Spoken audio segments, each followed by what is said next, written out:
Estamos con Sean Ryan, él es vicepresidente de plataformas de Facebook, acaba de dar una interesante exposición aquí en Meet Latam. Estamos con él unos minutos para el libro. Thank you very much, Thank you, Sean, for being with us. You just talk a little bit about the mission of Facebook, open world, more connected. Tell us a little bit more about that. Yeah, I mean, we're a mission-driven company. So the mission is to make the world more open and connected. The way to do that is to first make sure everybody has access to the internet.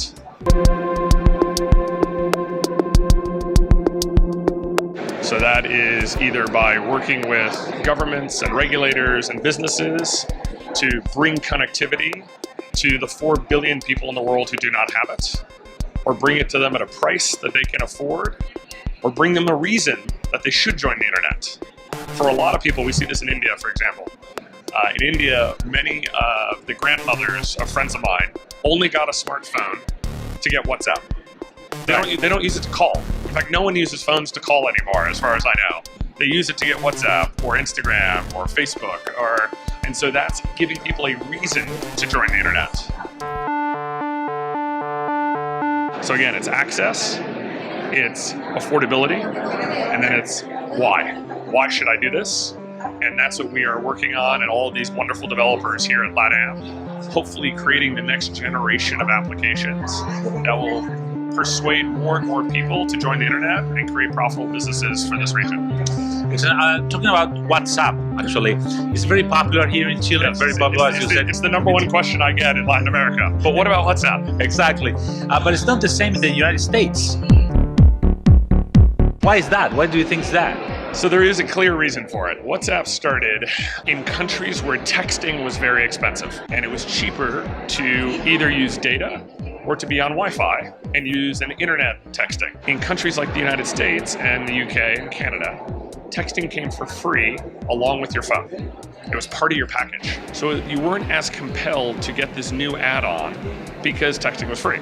Right. So this is why WhatsApp not only developed an amazing product that worked well in low bandwidth areas like Latin America, Southeast Asia, parts of Africa, but two, they understood their user, their consumer, was looking for a cheaper and better way to text. As opposed to the United States, we all just text because it's there for free like everything else. Right. So that's why WhatsApp is so popular in so many countries. But to me, death is not. However, WhatsApp is a lot better than texting. Do you think in the United States it's going to grow faster? So it's growing faster. We don't publish their numbers specifically, but where it really grows is in immigrant communities or communities like mine, where I have a lot of friends in the region, and we all use WhatsApp. So I'd say WhatsApp has really developed additional functionality, whether it's emoji, voice calling, all sorts of things that have made it more capable than texting necessarily. Plus, remember in the US, texting by itself doesn't have a lot of functionality. iMessage does, but that's only for iPhones. Right. And there's not any really good app to do cross Android iPhone. WhatsApp happens to be the best app for that. So it continues to develop, and that team is amazing. What should be the future for WhatsApp? That's up to the WhatsApp team. So they run very independently. Right now, they are focused on growth. As the speed they are growing is to make sure WhatsApp continues to be a really capable service. People keep wanting WhatsApp to do many, many things. Right now, they are focused on growth. Well, growth, engagement, yes. Utility, yes. Revenue, what yes. you just said. Yep. Why don't... Those are the 4 pillars of Facebook. It's how we look at all of our products. And the reason revenue is last, we never go to revenue until the first 3 are there. Mm-hmm. Some companies make the mistake of going to revenue first. But really where it is engagement. Once you have engagement, you'll figure out how to grow and add more utility. And what's engagement, in your words? Engagement is for us, and we measure it every day, is how many minutes of usage per month does a feature or a product get. So for example, one of the ways we look at engagement is newsfeed. Every quarter, that team is focused on increasing the amount of time consumers spend in newsfeed. Is it video? Is it better targeting? Is it emoji? Is it whatever that is, so that people will feel they can spend more time in this one feed. We look at that for every feature. What is the engagement of Facebook at work? How many times do employees come back and do it? How long do they stay? So it's number of visits times minutes spent per visit. So a messaging app will tend to have, like WhatsApp, will tend to have many, many, many visits, but short visits.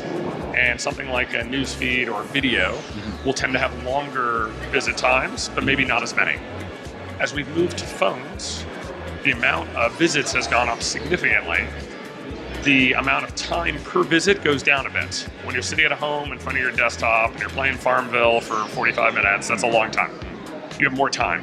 On the phone, you maybe access it 6, 8, 10 times a day. You're on the bus, you're waiting for breakfast to arrive, but you only do it for 5 or 10 minutes.